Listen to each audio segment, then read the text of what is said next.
Hi, I'm Chris Clune with Class Research.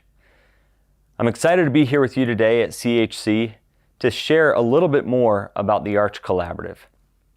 The ARCH Collaborative started back in 2017, and for the past 5 years we have been measuring organizations and helping them improve their satisfaction, their clinician satisfaction with the EHR. As of today, we have over 255 organizations that have measured with the ARCH Collaborative. That includes over 253,000 clinical responses, and more come on every single month. So when we talk about the ARCH Collaborative, what does that mean? And the first part about the ARCH Collaborative that you have to understand is that we're all about measuring and understanding what drives the clinical experience and satisfaction with the EHR. These 11 questions right here make up our core questions that we ask within the ARCH Collaborative survey. And you can see here what we're trying to measure within the EHR and as far as satisfaction goes, downtime, reliability of the EHR, how the response time is there any lag time, what the integration looks like both within and outside your organization. But if you look further down towards the bottom, what we're really trying to get at is, can we have that revolutionary moment with the EHR where clinicians feel like this enables them to deliver high-level patient care. So what are some of the key findings to the ARCH Collaborative?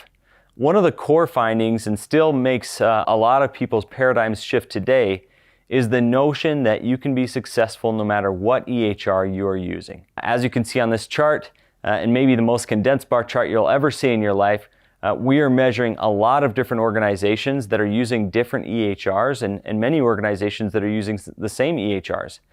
What this chart shows you is that no matter what EHR you're using, you can have a very successful, satisfying experience, or you can have a very unsuccessful, dissatisfying experience. So if the EHR vendor doesn't drive the experience with the EHR satisfaction, what are the core drivers?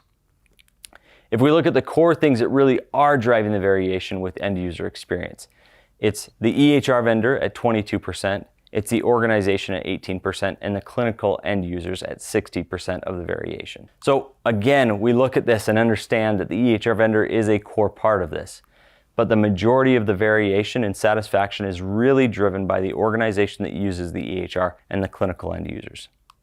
So how do we find our key findings and the key drivers of EHR satisfaction? We look at the different organizations that are scoring near the top of EHR satisfaction, and we compare that with the organizations that are at the very bottom. And we understand that the organizations at the very top are doing something very different with the EHR comparatively. So what are those organizations doing that's really driving their EHR satisfaction to the top and making them benchmark so well against other organizations? They're really taking charge of the framework of the EHR Collaborative. So a big part of that is making sure that those organizations at the top have really good training, both onboarding and ongoing training. But they also make sure that they take advantage of key personalizations that help end users use the EHR as efficiently as possible. The last part, and perhaps one of the most important parts, is the way that they support their organization, or they support the EHR, their organization, and their end users from a governance and from a shared ownership perspective. So what we're talking about here is, do the clinicians feel like their voices are heard?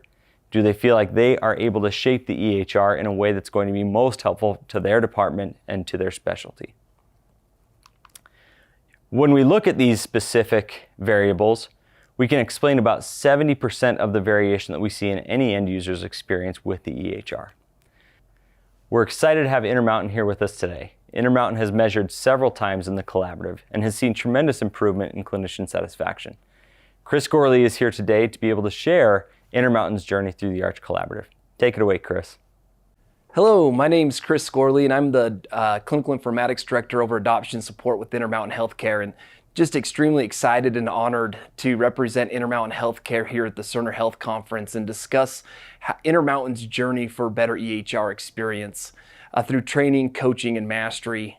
Others who have contributed to this presentation who aren't here today presenting are Dr. Doug Nelson. He's our Medical Director over Adoption Support, and Jason McClellan, who is a registered nurse and oversees our learning strategy and communication at Intermountain related to health information technology. What we're going to cover today is how Intermountain turned around its EHR experience, how class and other healthcare systems played a major role in our success in learning from them and helping us make decisions through data, how coaching was key to leading to higher satisfaction, and then really focusing on the provider data today, but we've made major efforts in other areas such as shared services with pharmacy, respiratory therapy, nursing, and other areas. But today's focus will be on provider satisfaction and how that's transformed over time. Before we jump into all of the content, we're going to share a little bit of the demographic information on Intermountain Healthcare for those of you that may not be familiar with the size of our system.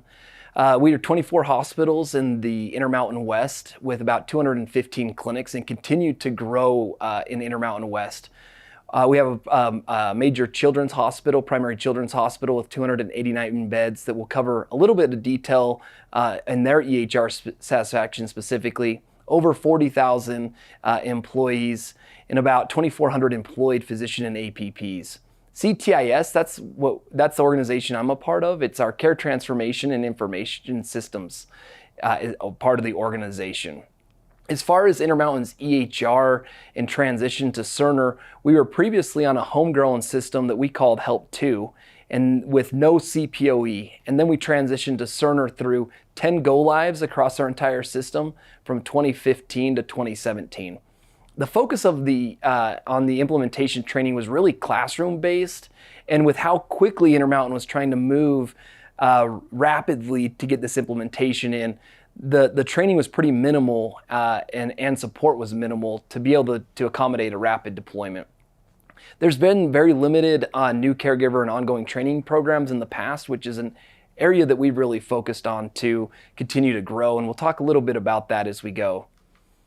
When we came out of the implementation, we were really shooting for the stars of trying to make an EHR of the future and empower value-based care. We made huge, rapid changes to create a model EHR, and we were so focused on changes and enhancements that people were asking for. We just had a long list of changes and enhancements. I'm sure many other organizations are facing that same thing where it seems that changes and enhancements are the answer, but we really neglected our stability, pace of change, and caregiver mastery. And those play major parts into EHR satisfaction. Where we started, and we'll talk a little bit about the EHR experience. And to be honest, this is a humble experience of where we started, where we were at when compared to other organizations. And Intermountain really believes in sharing this type of information with other organizations so they can learn from us, even though it's a humble journey and something that makes Intermountain pretty vulnerable from where we started. We feel it's important to share so other organizations can hopefully improve their experience from what we've shared today. So you can see Intermountain back in June of 2019. This is when we first measured, and we partnered with CLAS due to a Intermountain board goal. The board knew that this was an issue. Everyone in CTIS and part of the implementation team knew also that satisfaction was extremely low. We were in the facilities frequently rounding, hearing constantly from nursing and physicians, clinicians across the board, how frustrated they were. So we weren't naive to the issues we were having, but certainly knew that we needed to measure, understand where we were at, and start to kind of understand our true north and where we can go. So you can see Intermountain really at the bottom of the barrel as far as satisfaction and the number of users that were satisfied in June of 2019. Here's just another look at some of that same information as far as where Intermountain was at in June of 2019 percentile-wise. And so 4th percentile for providers, 1st percentile for nursing, and for other ancillary services in the 4th percentile as well. If you don't realize that big red guy on the left-hand side that's frustrated, that is not a good sign. When your frustrated guy is quadruple the size of the indifferent and pleased folks on the slide as well. So we knew we had work to do, and we're excited at the opportunity as we really felt like we could help our caregivers out. Next, we're going to cover new approaches, such as a coaching trial and our meeting with peer organizations. We have put together a little bit of a timeline of things that we'll be going through. Back in January 2019, that's the board goal when that started that I've mentioned. In June of 2019, that's where we started our first evaluation. And from there, after that evaluation, we immediately wanted to start trialing some pilots to start testing different ways to approach EHR satisfaction. So we launched a one-on-one coaching pilot that was fundamental to how we began delivering EHR mastery and changing experience. Finally, we had a peer visit that was fundamental in December 2019 to learn from peer organizations what they were doing to improve EHR satisfaction. And after that pilot, our meeting with peer organizations, we quickly launched our next level training program, Less Hassle, More Care, focused on training programs that improve EHR satisfaction. And we measured again in November of 2020. Here was an overview of that pilot I discussed that we quickly shifted to. So we focused on internal medicine and family medicine physicians across the system. And our focus was one-on-one coaching for about 60 to 90 minutes to discuss functionality, improve efficiency, and many other things in a quick 60 to 90 minute coaching session. The results were just phenomenal of the outcomes. So you can see we did a pre and post survey. Before, the overall EHR satisfaction with this group of physicians was -34. And after the coaching session, we remeasured and we're at 6.9 just from one coaching session. Things like the EHR enables me to provide a higher quality of care, and the EHR has the functionality I need. All of that improved, and we were just astonished and knew this was the direction we needed to go. We didn't make any changes to the system, yet they felt like Icentra, our Cerner product, had the functionality that was needed. And on average, they reported saving 63 minutes a week. Next, we had our peer organizations that came in, and this was in December of 2019, and we learned from the best of the best about how to really shift to a different model focused on people, not technology. And it was just an incredible event. One of the biggest changes of our EHR experience came from this collaboration. And we focused on governance and training and many other areas to really shift from the changes and enhancements to mastery. Here's what we learned from our peer organizations, that we need to start focusing on people, not the code. We have to make stability our number one priority. At the time, we were making so many changes that we were having stability issues frequently. And if the system's not stable, then there's just no way to have EHR satisfaction. And we learned things also what we needed to stop. We needed to stop making those frequent changes, making sure that the changes that were going in, we had time to prepare the organization for those changes. And then we were doing tons and tons of rounding in the facilities, which was helping us have a finger on the pulse, but it wasn't improving EHR satisfaction, as oftentimes those rounding events were disrupted to care. And so we really stopped a lot of that just random rounding and that type of effort. And as far as what to continue that came out from that peer organization, not much, and that we just needed to stay humble and continue to pivot to where we were headed. So we started thinking through, we don't want this to be training. Clinicians, when you mention training, especially EHR training, no one gets super excited about that. So we wanted to focus on coaching, how we can coach clinicians across the system to improve how they're using the tools, not put them through just an average training or classroom training. So we launched our next level program to try something totally different, to have individual coaching, to be flexible, to create content that really that was all about efficiency and better use of the EHR. And we would measure this along the way with pre and post coaching surveys to gauge how effective these efforts were being, and offer a lot of different options to make access to coaching as easy as possible for clinicians. We also looked at how do we do a multimodal approach. So we knew that we couldn't deliver one-on-one coaching to 5,000 physicians and APPs across the system. And so how do we do one-on-one coaching with different service lines and deliver on that, while at the same time allowing others to consume mastery along the way, since everyone was in need of ongoing training? So we started a mastery video series focused on short kind of micro learning experiences where clinicians could learn quick tips and tricks along the way, and have had an average of about 600 views on that. Then we did our one-on-one coaching that I've talked a lot about and focused on that per specialty so that we could really work closely with specialty leaders to engage in that effort and engage their physicians and APPs in that coaching. We did physician-led webinars so that there's opportunities for high volume, big groups to join and learn. And then we've also trialed small group coaching. So we wanted to diversify how we were delivering mastery, knowing we couldn't hit everyone with one-on-one. A key piece as far as the mastery goes is developing coaches. And so it's just critical that you have coaches who are able to deliver the content, connect with the caregiver, and make the experience really positive. So we've sent them to Intermountain courses on how to be effective communicators. We hosted week-long workshops to improve their EHR knowledge, taught coaches soft skills. So Dr. Doug Nelson helped a lot with this, of what types of soft skills can we use to connect with physicians in particular and kind of speak their language.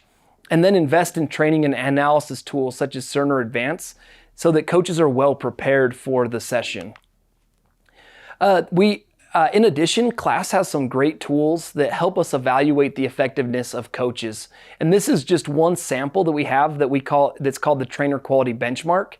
And anytime our coach goes and meets with a physician, APP, nurse, any clinician, they ask them to take a very brief survey on how was that interaction? Was the coach a good communicator? Did they meet their needs? Do they care about their patients? Would they recommend it to their peers? And so that we can understand how effective the coaches are.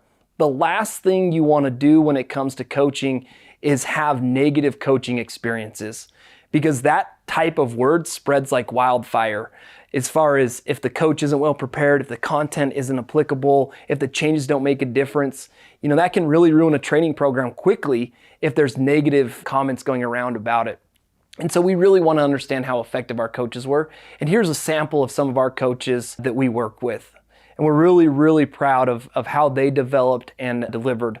The coaches actually are not physicians, not APPs. Many have clinical backgrounds. Some of our most effective coaches do not, but they're really focused on making sure that they're prepped and they have an individual training plan with individual learning objectives for that one-on-one coaching session. In addition to kind of service line focused coaching where we would work with OBGYN or cardiology, we also wanted to open up as many opportunities for any clinician who identifies themselves as needing training that they can engage quickly. So we did a screensaver campaign with a nice little QR code that you just scan the QR code and you could quickly request a coaching session. And on the right-hand side, you can see the form that we use, very simple form. What's your name? What would you like coaching in? How much time do you want to spend? And so that we can make access to the coaching as easy as possible. We didn't want any barriers for clinicians when it came to getting help on training. If a clinician's going to sit down and spend 30, 60, 90 minutes with you, block their schedule out, then we want to make that as beneficial as possible and as easy to access. Here's a really nice sample from Primary Children's Hospital, our flagship children's hospital I talked about. They were so excited about this effort that they actually funded additional FTEs for this specifically, for this coaching effort, because they wanted to move rapidly through all their specialties, which was about 800 physicians and APPs across 35 plus specialties. So a big ask to get coaching done there. And when we shared with them where they were at with the HR satisfaction down there at minus 25.3 and having issues across the board, and they were anxious to get this going. We were able to coach higher than 80% of the physicians and APPs at Primary Children's and take that group that participated in coaching, and we were able to measure their EHR satisfaction in the full class survey. And just saw significant improvements from that -25 up to close to 10, which put us in those higher percentiles when compared to Cerner organizations. So we were thrilled. And once again, this, for the most part, was not changes to the system, not new M pages, not new orders, builds, or anything like that. This was one-on-one coaching to help them use the tools better. A couple comments around the coaching. This was one clinician. I didn't know how helpful this would be. The training we received when we first implemented iCentra was very mediocre in comparison. This blew that out of the water. And these are comments, we have hundreds of comments along these same lines as we've been moving along our mastery program. Just incredible to see how impactful, meaningful mastery can be on a user's experience. And we want to share a little bit of our latest results. And to be honest, the latest results, yes, we're excited about those, but we're also really, really hungry to continue to improve where we're at, and excited for our next full measurement in November. Here's a few of our latest results. We love this question that's in the class survey is, are clinicians experiencing improvement? Do they feel like things are getting better? This kind of gives us puts a finger on the pulse. And you can see that almost 10 times the number of people feel like iCentra is getting better, and a very few in comparison are feeling that the things are getting worse. When we first measured, this was literally completely opposite, where everyone felt that the system was getting worse. And so we're just thrilled about this, as this helps gain that positive momentum. And it's been fascinating as we attend physician meetings or new physician training that now clinicians are starting to reference our next level program and the importance of continuing their education on iCentra and continuing their training on the EHR to improve satisfaction. So it's really fun to see that shift across the organization, the feeling around iCentra. Here are some of the comments that we started to see. At first, I didn't like iCentra. As I was working with it more, I am more familiar with the system, and I think that it helps me provide excellent patient care. I'm satisfied with iCentra. Once a physician learns to navigate the program, it is very efficient. So we're starting to hear more positive comments overall about the system as well. In addition, I focused pretty much this entire presentation on mastery and training, but there's a lot of other things that go into EHR satisfaction that are critical. So you can see certainly the feeling around training and mastery and how much of that is offered has gone way up, and you can see that on the left-hand side. Our stability, our technical teams have done a tremendous amount of work to improve the stability of the system and the speed. And those areas also have gone up significantly. You can see how we've just started to climb up that ladder. Still, as I mentioned, still hungry, still want to improve in these areas as we feel that we can really do better and do more. Finally, just a look at our EHR satisfaction of where we were at in June of 2019 to November of 2020. This is overall clinicians. And so not just those that received coaching, but overall, where are we at? And so we were at that minus 21.7 in the lowest of percentiles. And now when compared to certain organizations, and now we've shifted up to 12.4 across the system and are into some of those 50th percentiles and higher, which we're excited about and anxious to keep working on. Overall, there was a handful of other things that really played into the EHR satisfaction, as I mentioned, that the improvement on stability, the remodeling the fundamental training programs and expanding the fundamental training programs. I personally feel that's critical is when a clinician is learning the program for the first time, those habits they're building in those first couple of months, they're going to have those habits forever.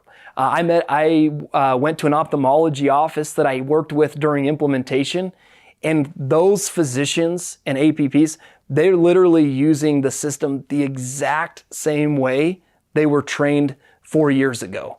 And so ensuring that new caregiver training is really, really well put together, that clinicians have adequate time to learn the system, because those habits are going to go with them forever. And so we've remodeled that and expanded that. We've focused a lot on communication, changed how we communicate, engaged in a lot more communication about changes. That was one thing we learned in the class survey. And a question that's asked, or how's the speed of change, and are you aware of changes that are coming? And not surprising, we weren't doing well in that. So we wanted to improve communication, ensure that we were making changes at the right pace. And then we've shifted from, hey, we've got this ginormous list of ideas and changes that everyone wants to make to the system, and to, hey, we're focusing our configuration on simplification, not adding new features that are really challenging to get adopted.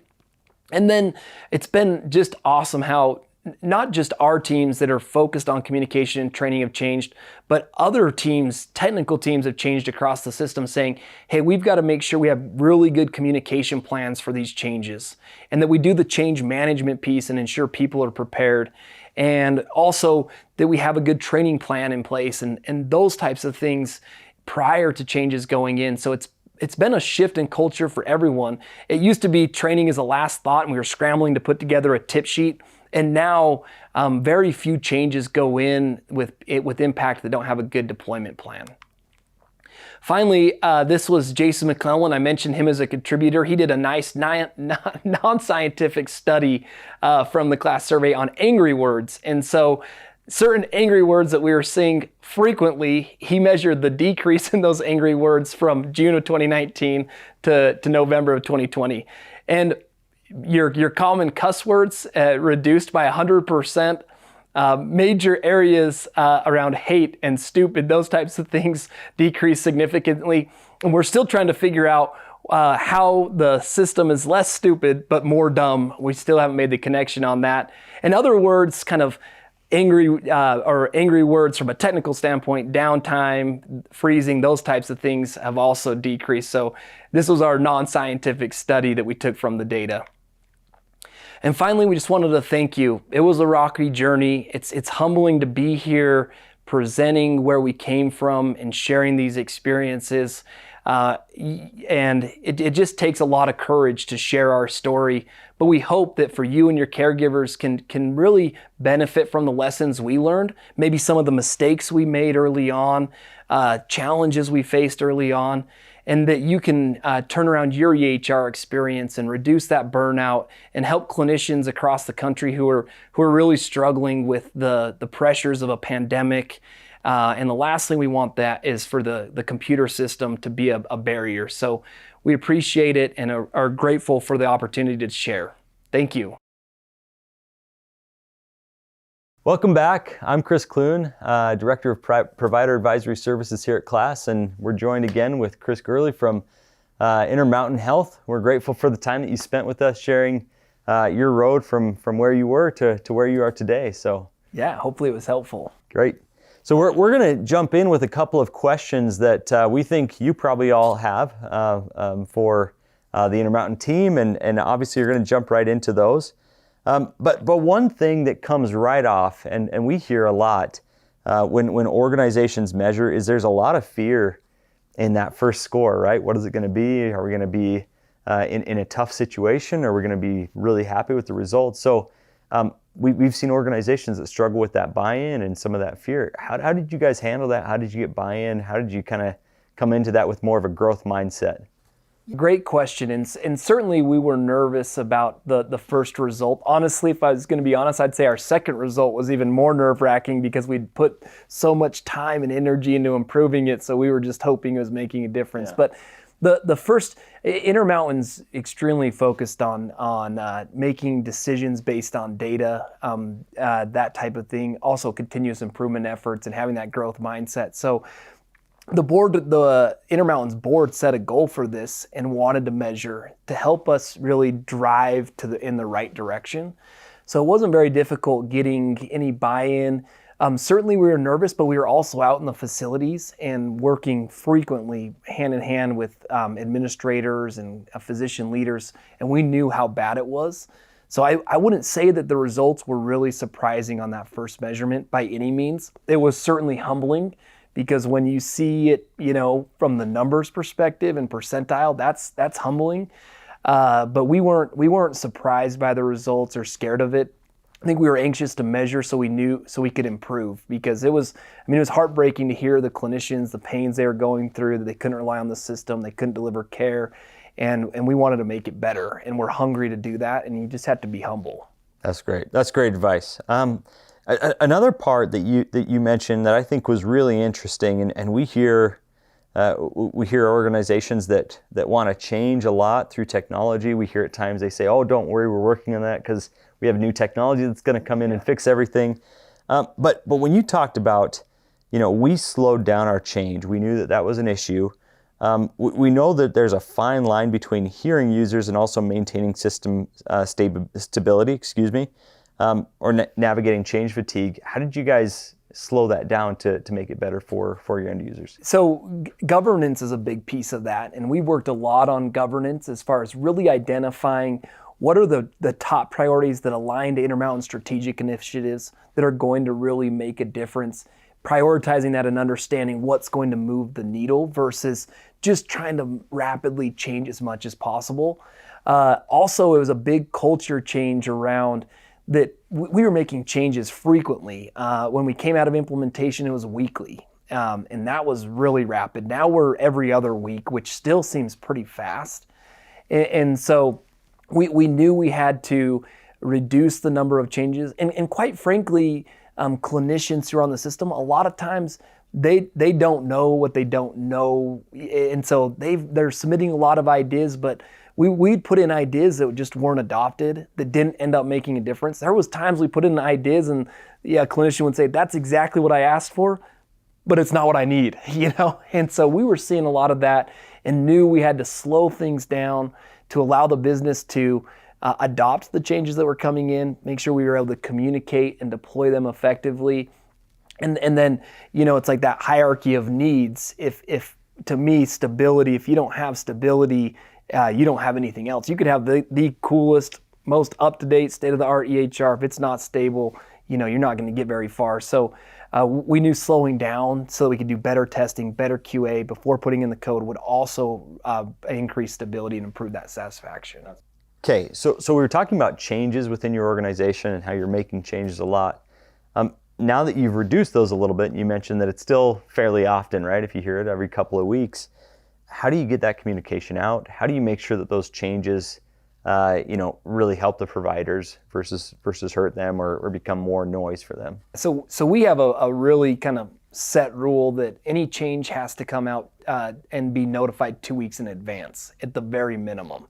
And there's been times really important changes have come in, and notified a week prior to when they want to put the change in. And we've put those on hold and said, no, we've committed to the business of communicating at least 2 weeks in advance.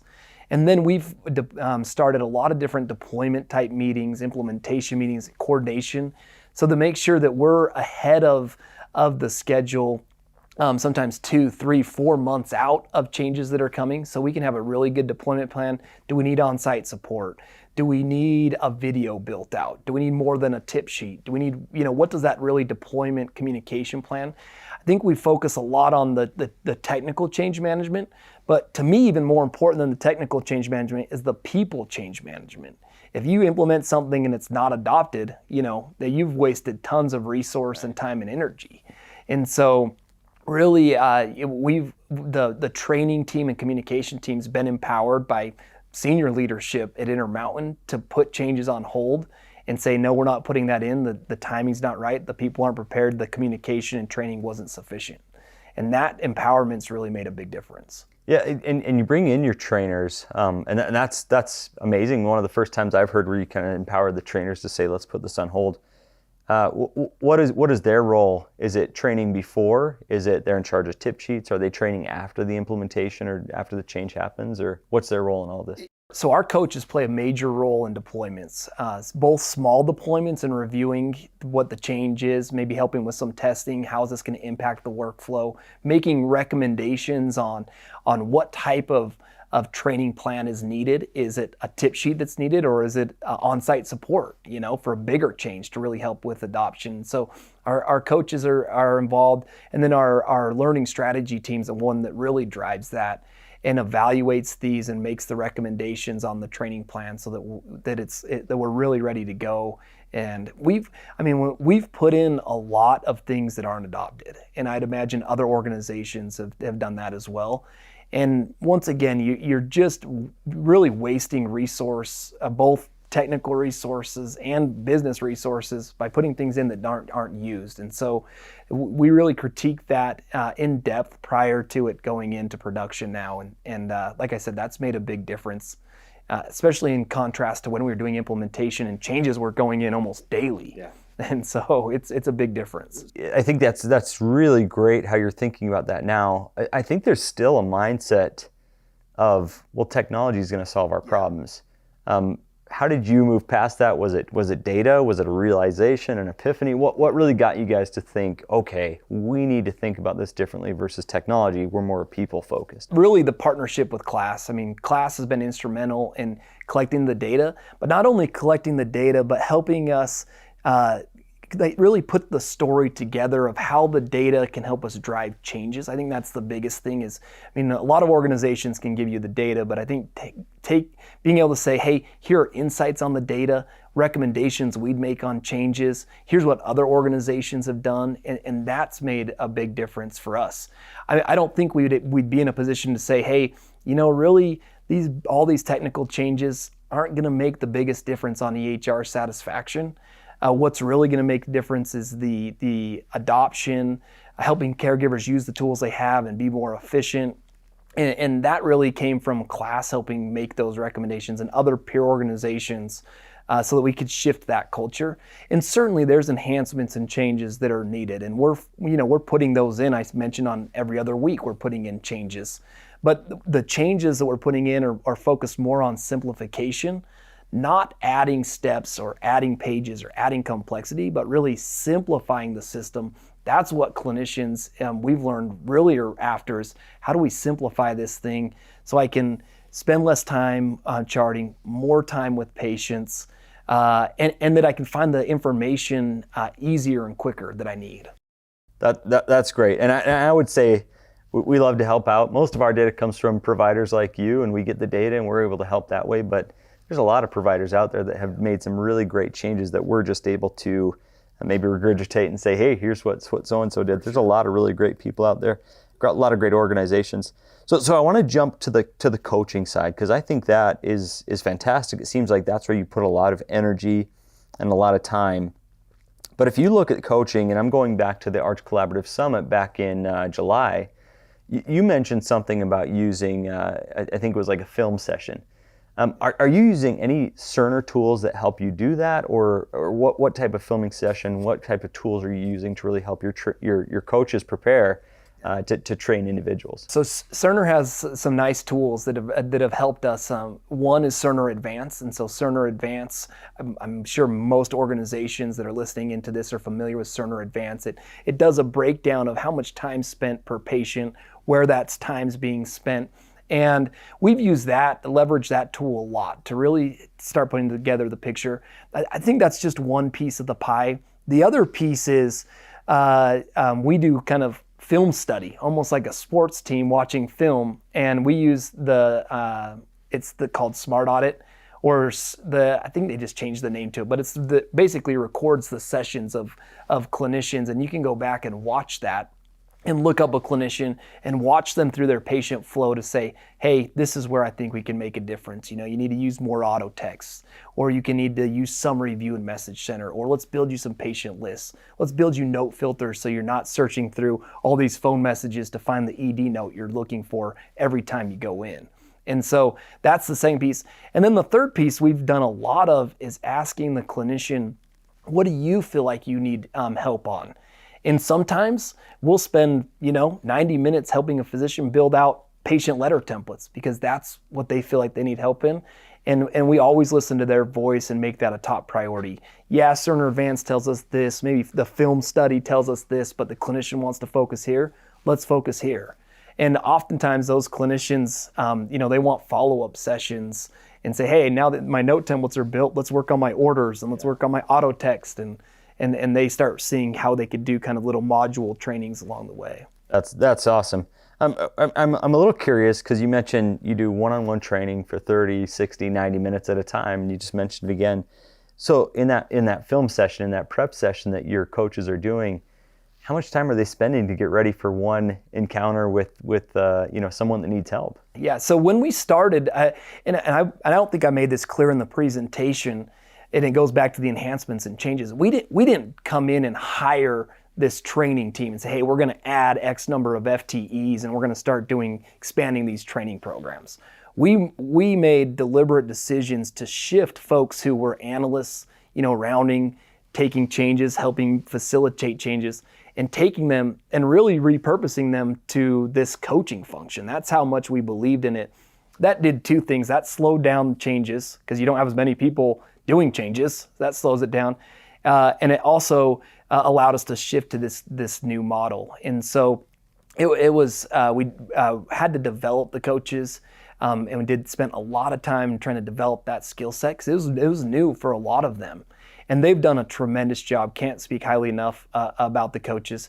To your question about how much time they spent early on in coaching, some of our coaches are spending 5-6 hours of prep time just for that 90-minute session to make that 90-minute session as effective as possible.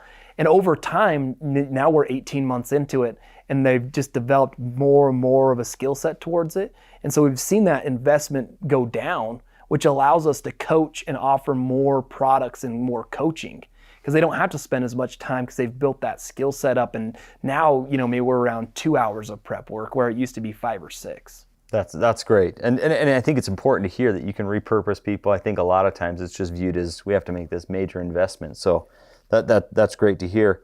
I know we're running out of time here, but one of the questions that I do have is this development of coaches. How do you prepare someone to teach?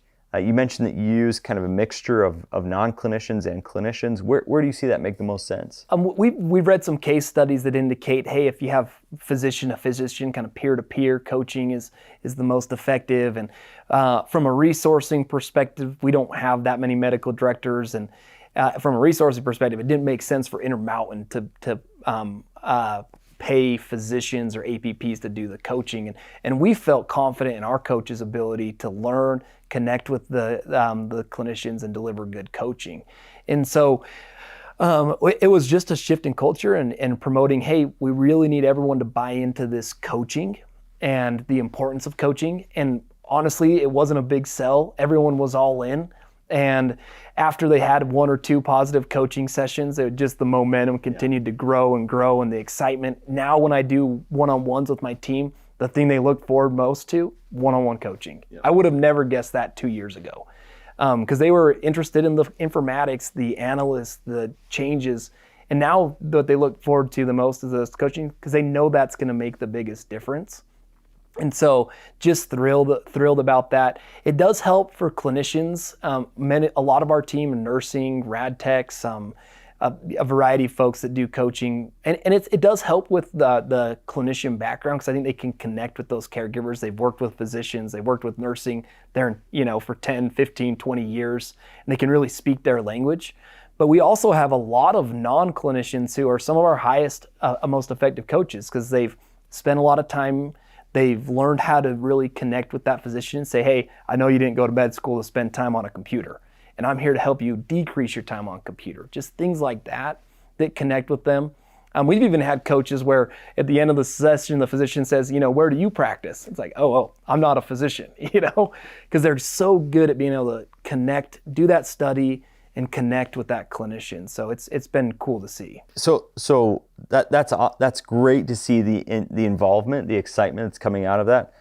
A question, and this is going to be my last question, but one of the big things that comes out of these engagements that we have, especially with new organizations that are measuring for the first time, is how do we get our clinicians involved? How do we get them to take the training? It's available to them. They have the resources, but they don't show up, right? They say they want training, but they're never there. So you think back to when you first started this. Today you have that momentum. where did it start, and how did you really get those people, those physicians and those nurses to be really involved in the training and to want the training? And this is where I would say you need that physician, APP or nursing support.